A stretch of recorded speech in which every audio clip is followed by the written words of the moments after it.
the president said last night, Darlene, he said this is a medical crisis before it's a financial crisis, and he would love to reopen the country, plans on doing it little by little, depending on what the data and the facts say.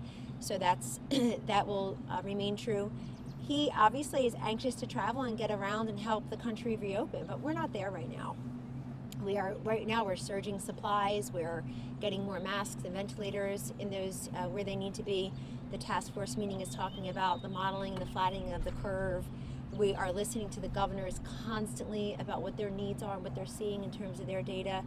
But obviously the president is, like a lot of Americans, anxious to know when the panic and the pain will subside and give way to recovery. The American comeback will happen.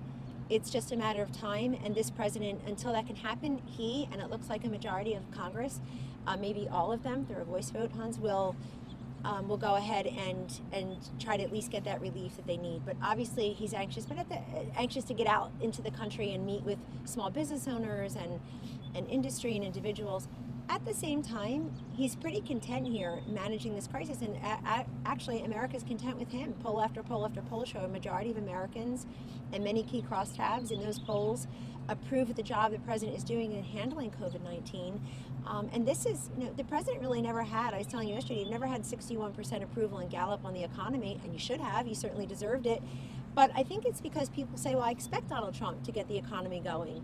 But they never saw a health crisis of this magnitude coming, and that the president would be handling at a time such as this, and they approve the way he's handling. His numbers are much higher than Congress is handling, for example. Maybe that'll change after Congress does its job and gets this package through. But Secretary Mnuchin and our legislative director and our new chief of staff, they've been just doggedly negotiating this over a series of days, particularly Secretary Mnuchin.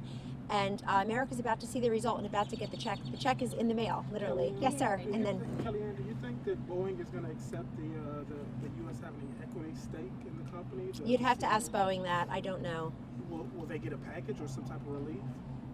Well, as I read it, there is some money there for some in the airline industry, is the way I read it. So I don't know the particulars. Kellyanne, what do you think about foreign leaders who think this is hysteria, and also are recommending that people, only people over 60 and with well, you'd have to tell me which foreign leaders have said that. I'm talking about the leader of Brazil, the president of Brazil. He said this is a hysteria, and he said that only people over 60 should be on isolation and the schools should be open. Okay, so he's saying that for Brazil, correct? Okay, well then that'll be his policy So in you Brazil. think this is smart? This is not putting people's Well, lives in he has to danger? make the policy Brazil right now for Brazil.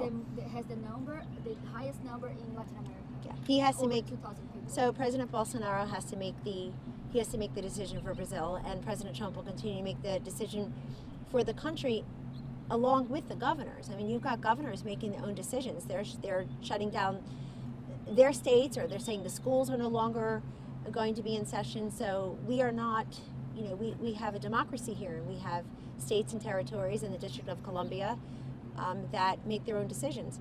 But this president, as our leader, has high marks for his handling of the COVID-19 coronavirus, I think in large part because people see every day the task force is out there giving the science, giving the economic update, have different cabinet secretaries up there, talking about what they're doing. The VA and HUD, for example, education last week. She wasn't there, but the announcements were there. Made me Mother of the Year, I guess, for that day, to be able to go home and tell the kids no standardized testing this year. Perfect. And so, but I think that's why the governors are in such close contact with the president, the vice president on a daily basis. But I'm going to let the president of Brazil talk to the Brazilians, and we'll keep talking to the Americans here about the policy. Go inside. Question about the governors really quickly. You're not kidding. There have been 3 states, I think it's Ohio, Mississippi, Texas, who have deemed abortion as non-essential, and we've heard again and again from the doctors to halt all non-essential medical procedures. Do you think that is a essential procedure? Should that be stopped until the pandemic? Does the White House have a position on that? Well, I wasn't surprised that the Democrats tried to jam more money in there for Planned Parenthood, because they do that as they breathe. But you have to look at what the different states are doing in those regards. Each state is making its own decision with respect to its essential versus not essential services at a time when those states, particularly the state of Ohio, I believe, has taken and took early and decisive action. Governor DeWine did in terms of, I would say, prioritizing what was closing, what was staying open, what's essential, what's not essential. So, yes. Anyone else? Good to see you. All right, great to see you. I'd like to know where spring is. That's what I hope that's in the legislative package. We will make America great again.